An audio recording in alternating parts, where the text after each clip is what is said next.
Bienvenidos a Fuera de Plano, un podcast de historias con historia, con Raúl Núñez.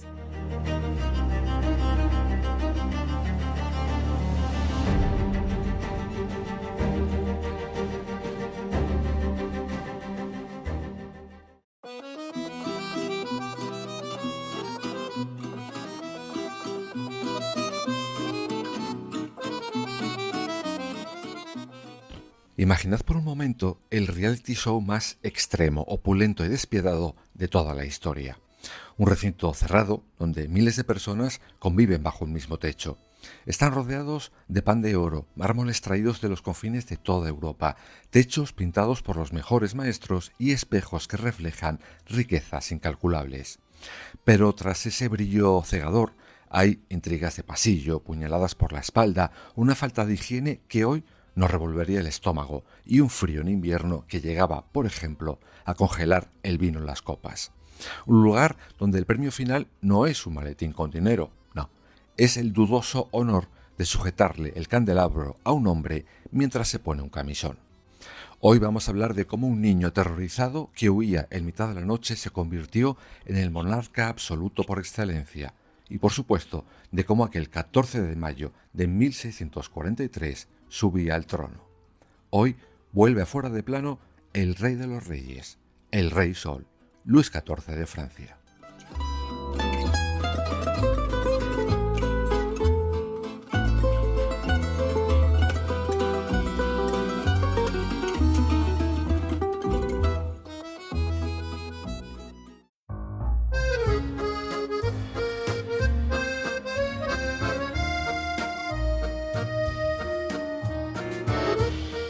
Para entender a ese monstruo político, al estratega y a ese ególatra que fue Luis XIV, tenemos que irnos a su origen, y ese origen fue, para la Francia de la época, un auténtico milagro.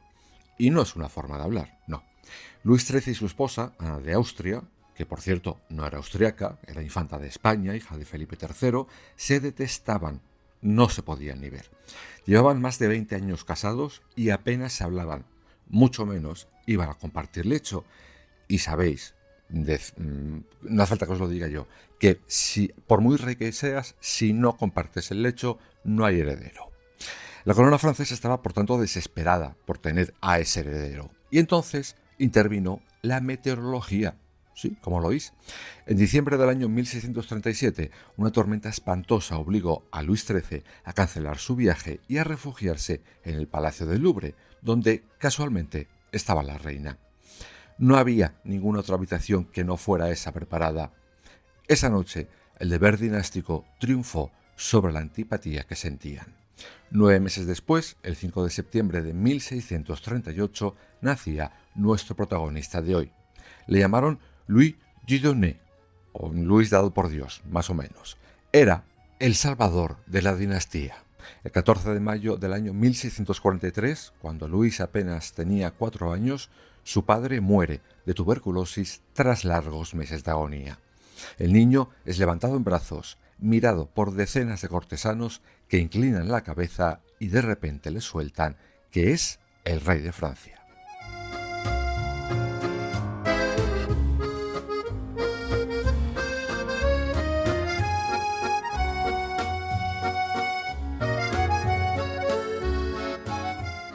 Evidentemente, un parvulario no gobierna una potencia mundial, eso era de cajón.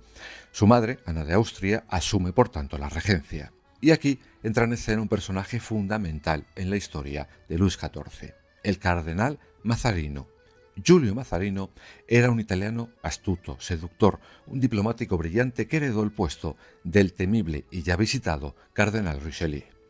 Mazarino y la reina Ana formaron un equipo, inseparable. Vamos a ser finos, tan inseparable que los rumores de la época, alimentados por panfletos satíricos y vulgares llamados mazarinadas, aseguraban que eran amantes. Vaya, Mazarino era astuto, como decíamos, diplomático y sobre todo un hombre que acumuló un poder y una riqueza descomunales. Se convirtió en el padrino político del joven Luis, enseñándole todos los secretos del Estado, el arte de la guerra y la diplomacia. Imaginad este caldo de cultivo.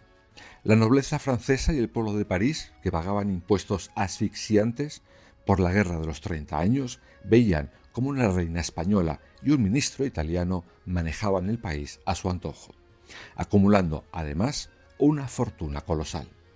El orgullo francés estaba herido, la olla a presión estaba silbando y el estallido iba a traumatizar el diagnóstico del pequeño rey para siempre.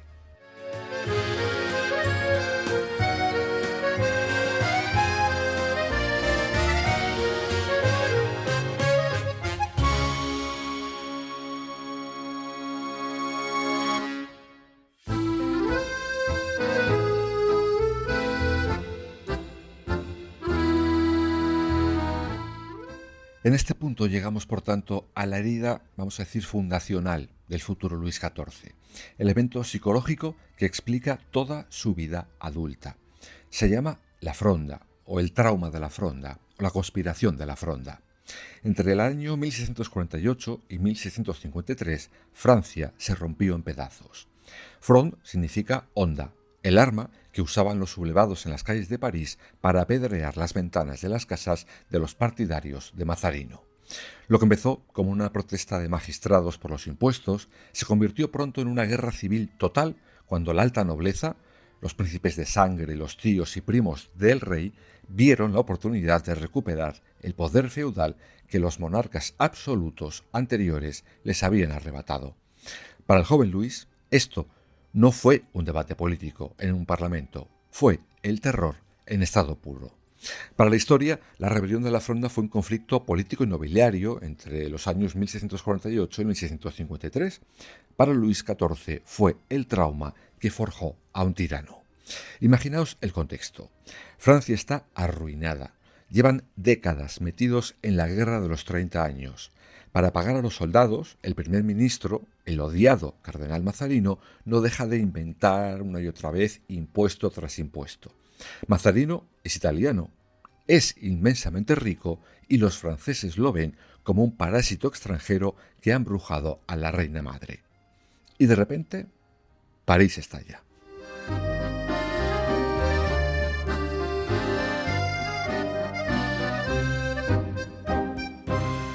Ese conflicto de la Fronda tuvo dos fases muy diferenciadas, la cual más aterradora para esa familia real. La primera fue la Fronda parlamentaria, desde 1648 al 49. Los magistrados del Parlamento de París, que en la época eran jueces que compraban sus cargos y tenían el poder de registrar las leyes del rey, dijeron: basta, no aprobamos ni un impuesto más. Mazarino, en un alarde de soberbia, ordenó arrestar a los líderes del Parlamento en pleno centro de París. Ese error fue monumental. En agosto de 1648, París se levantó. Se levantaron más de 1000 barricadas en las calles, hechas con carros volcados, muebles, cadenas y barriles llenos de tierra y estiércol. Los magistrados, el pueblo llano, los burgueses, todos se unieron contra la corona. Mazarino y la reina se dieron cuenta de que estaban atrapados en el Palacio Royal, rodeados por una ciudad que quería lincharlos literalmente. Y aquí llega la noche que cambiaría el destino de Francia.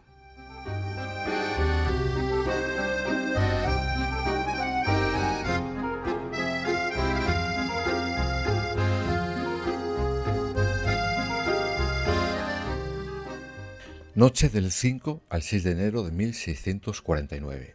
Es pleno invierno, víspera del Día de Reyes. Luis tiene 10 años y está durmiendo. Su madre lo despierta bruscamente. No hay ni una luz encendida. Le dicen que no haga ruido. Lo sacan por una puerta trasera hacia un patio oscuro donde esperan unos carruajes. El rey de Francia, su madre y Mazarino huyen como ladrones en medio de la noche. El destino es el castillo de Saint-Germain-en-Laye, a las afueras de París, pero huyeron con tanta prisa que no llevaron nada. Cuando llegan al castillo, este está congelado, sucio y sin amueblar. No hay una sola cama, no hay leña para encender las chimeneas. El pequeño rey tiene que dormir en el suelo sobre unos jergones de paja húmeda, tapado con los abrigos de los sirvientes para no morir de hipotermia. Aquel niño, temblando en la oscuridad, aprendió una lección de hierro. París es una trampa mortal y el pueblo es un enemigo incontrolable. Pero lo peor estaba por llegar, empezaba la segunda fase de la Fronda, la de los príncipes.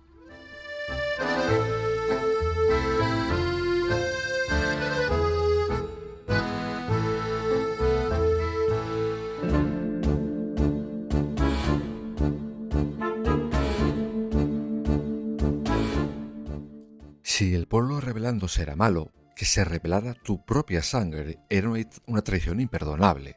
La alta nobleza, liderada por el Gran Conde, que era un héroe militar, primo del rey y el hombre más poderoso de Francia, después, claro está, del monarca, decide que es el momento de eliminar a Mazarino y gobernar ellos. Francia se sume en el caos absoluto.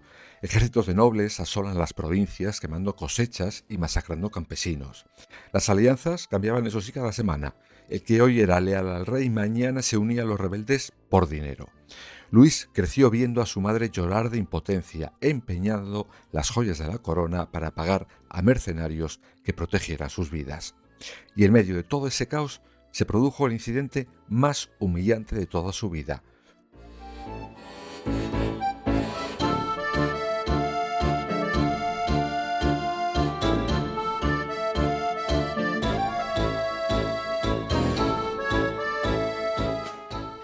La familia real había tenido que volver a París y volvían a estar virtualmente secuestrados en el Palacio Real. Un rumor se extendía por las calles. Mazarino quería llevarse al rey otra vez en la noche. Una turba armada de milicianos y ciudadanos enfurecidos rompió las puertas del palacio. Exigían ver al rey con sus propios ojos. La reina Ana, aterrorizada, corre a la habitación donde se encuentra el niño y le susurra: «Hazte el dormido, pase lo que pase, no te muevas y no abras los ojos». La reina abre las puertas del dormitorio. Cientos de parisinos sucios, armados con picas, antorchas y espadas, entran en esa estancia. Pasan en fila a escasos centímetros de la cama, observando al niño de 12 años.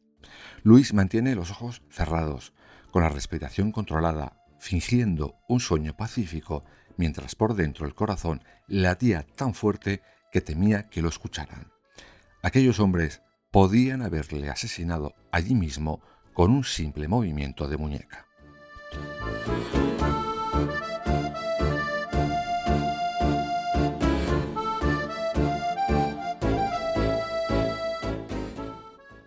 Cuando el último miliciano salió y las puertas se cerraron, Luis abrió por fin los ojos.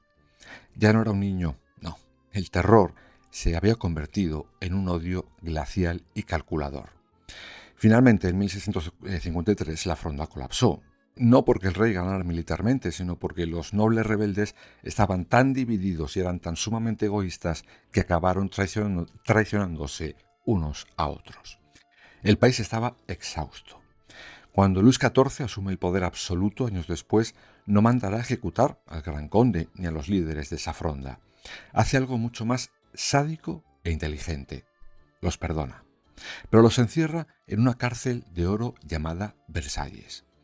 Aquel niño que durmió sobre paja diseñó un sistema donde los descendientes de esos mismos nobles que lo aterrorizaron esa noche ahora se arruinarían y se humillarían mutuamente solo por el privilegio de sujetarle el orinal.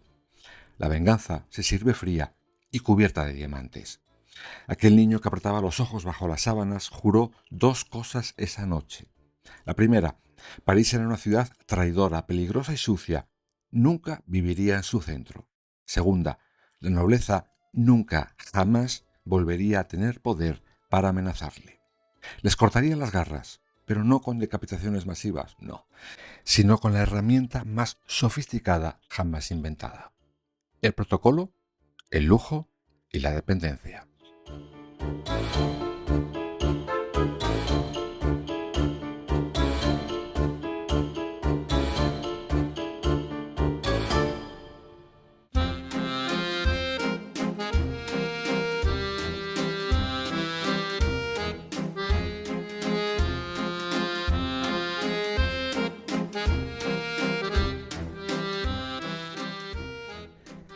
La Fronda finalmente es aplastada.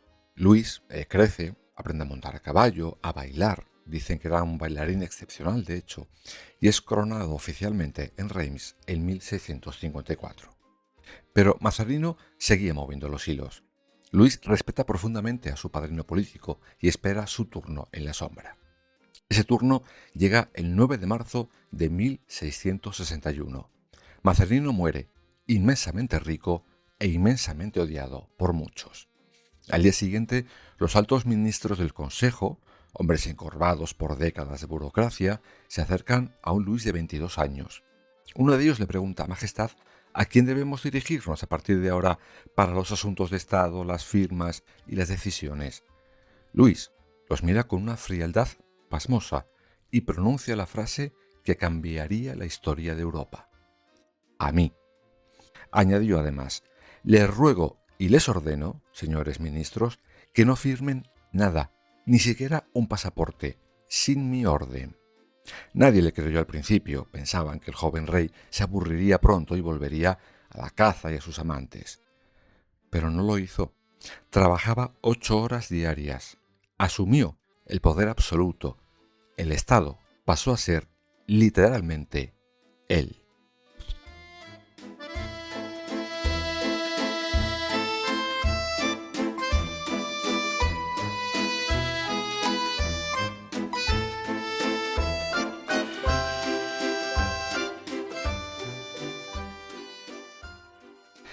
Por ejemplo, para demostrar que iba en serio, Luis hizo algo espectacular.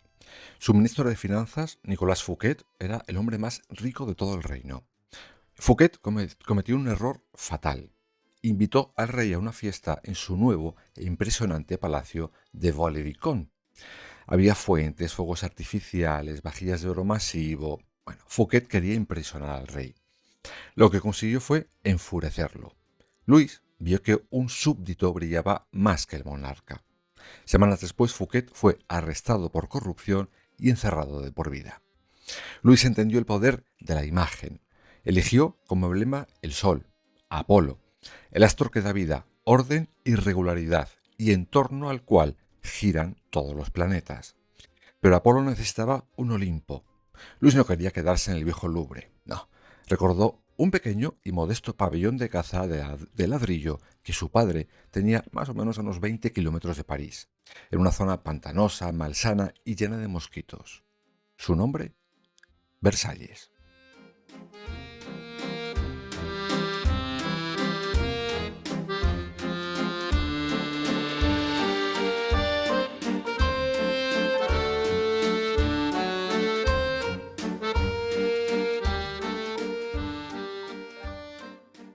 Versalles es sin duda la mayor obra de vanidad y dominación del siglo XVII.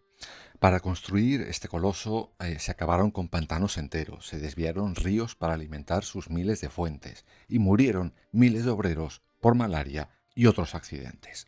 Se plantaron millones de árboles ya crecidos traídos de toda Francia. Pero Versalles no era un hogar, era una trampa. Luis XIV estableció una regla no escrita.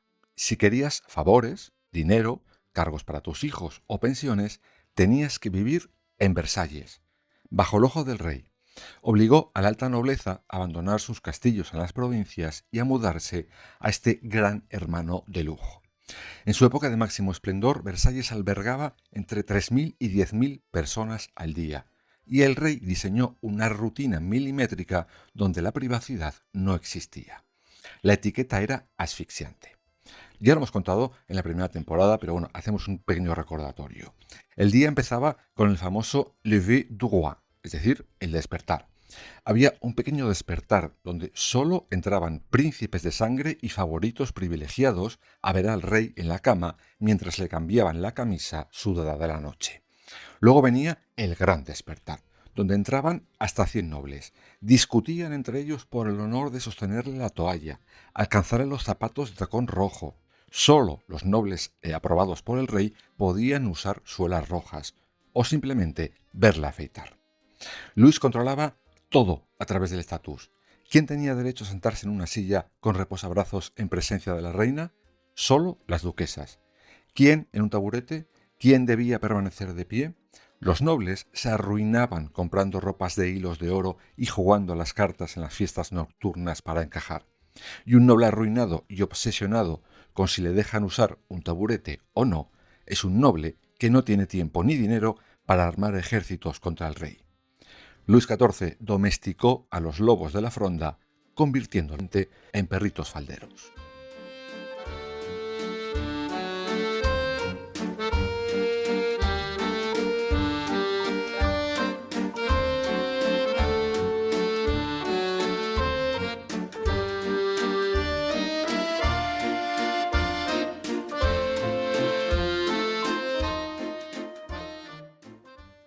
Pero hablemos de lo que no se veía en los cuadros, la inmundicia.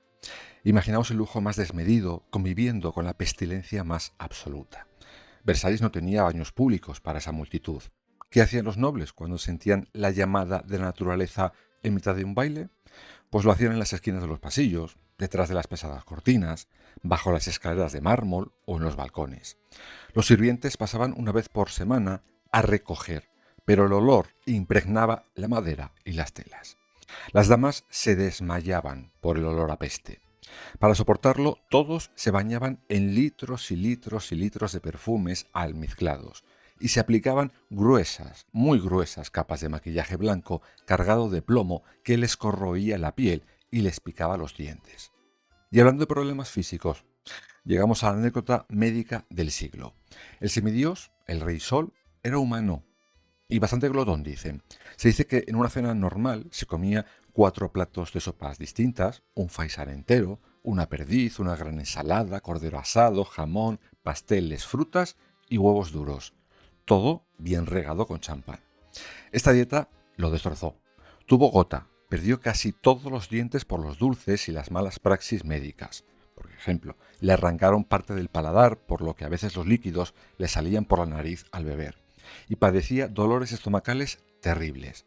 Pero el pico de su sufrimiento llegó en el año 1686, con un diagnóstico demoledor: una fístula anal severa.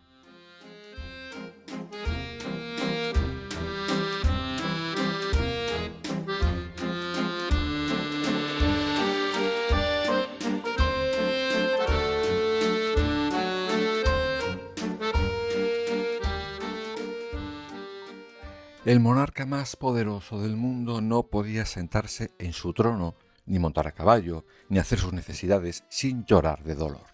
Los remedios de botica no servían, había que operar. Pero operar en esa zona y en ese siglo XVII era una sentencia de muerte casi segura por infección. El cirujano principal, Charles-François Félix, estaba aterrorizado.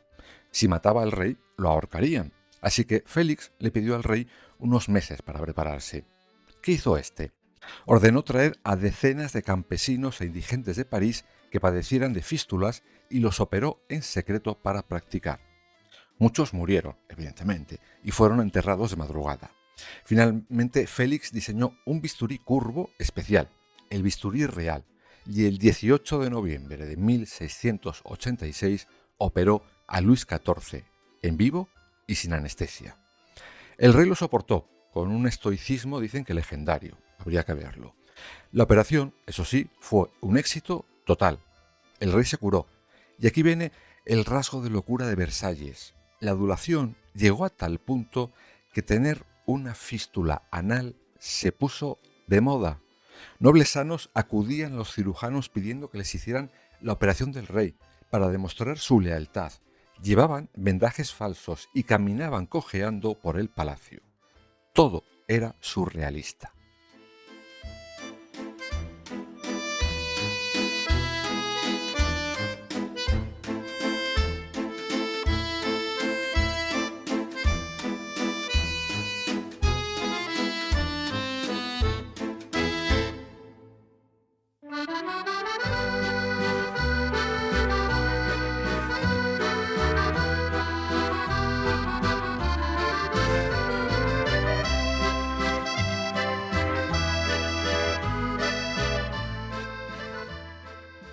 El reinado de Luis XIV duró 72 años y 110 días, el más largo de un monarca soberano en la historia registrada en Europa.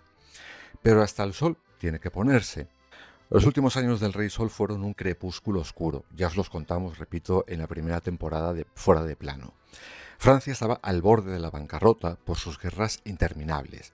La viruela y el sarampión se ensañaron con su familia, llevándose a su hijo, el gran delfín, a su nieto y a su bisnieto mayor en cuestión de meses. Luis quedó aislado, viejo y triste, rodeado solo de la estricta piedad de su última esposa en secreto, Madame de Maintenon. En agosto de 1715 el rey empezó a sentir dolores en la pierna izquierda. Los médicos dijeron que era ciática.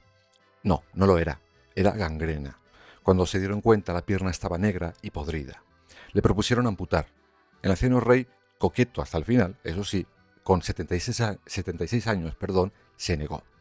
El 1 de septiembre de 1715, el Rey Sol se apagó. Sus últimas palabras para los cortesanos que lloraban a los pies de su cama fueron de una arrogancia y lucidez brillantes. ¿Por qué lloráis? ¿Acaso creíais que yo era inmortal? Su cuerpo fue embalsamado y enterrado en la Basílica de Saint-Denis, como marcaban las reglas, pero según la tradición capeta, su corazón fue extraído, embalsamado y depositado en la iglesia de los jesuitas de París. Y aquí, queridos amigos y amigas, llega el apéndice más loco de toda la historia de Luis XIV.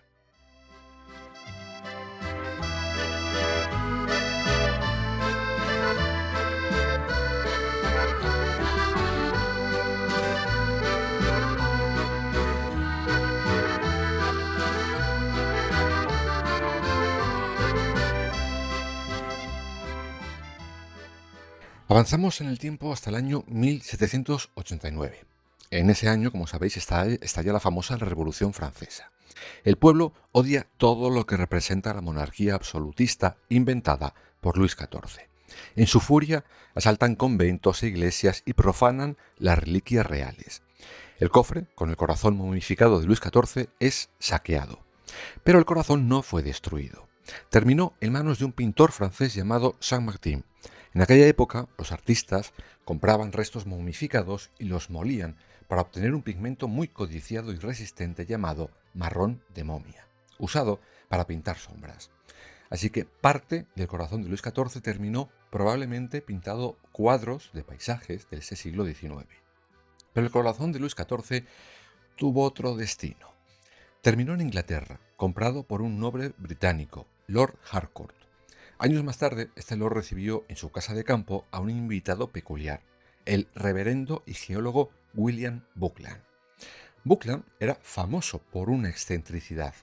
Quería comerse al menos un ejemplar de cada especie animal de la tierra. Había comido pantera, cocodrilo, topo. Durante la cena, Lord Harcourt sacó una cajita de plata y mostró con orgullo la reliquia seca del corazón del Rey Sol. Buckland, mirándolo fijamente, dijo, y cito casi literalmente: «He comido muchas cosas extrañas en mi vida, pero nunca me he comido el corazón de un rey». Y antes de que nadie pudiera detenerlo, lo agarró, se lo metió en la boca y se lo tragó. Así fue. El órgano que impulsó la sangre del monarca más absoluto de Francia y de toda Europa, el creador de Versalles, el Rey Sol, terminó sus días finalmente en los jugos gástricos de un excéntrico geólogo inglés en una sobremesa.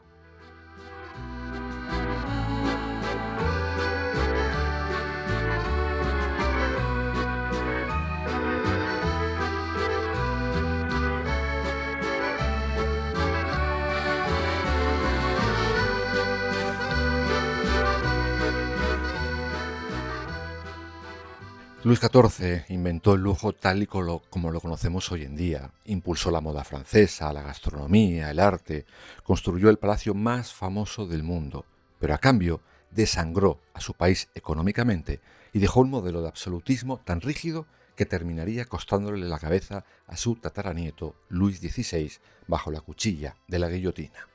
Fue el arquitecto de su propia grandeza, el guionista y protagonista de su reality show particular, donde el Estado, literalmente, era él.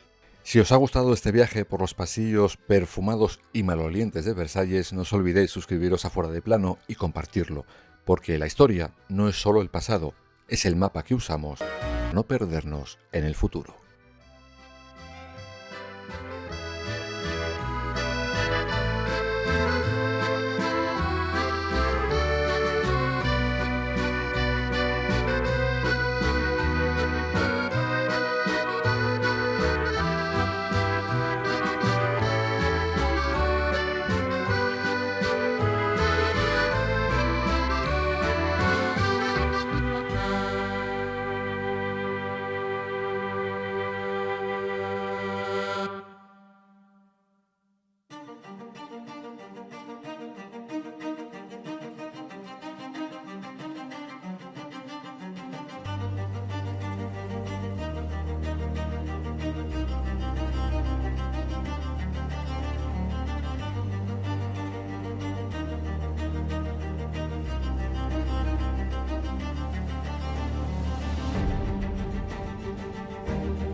Has escuchado Fuera de Plano, un podcast de Historias con Historia, con Raúl Núñez Rojo. Escúchanos en las principales plataformas digitales y ahora también en nuestra web www.fueradeplanopodcast.es. Síguenos para no perderte nada en nuestras redes sociales, Instagram, Facebook, TikTok o Threads. Hasta la próxima historia.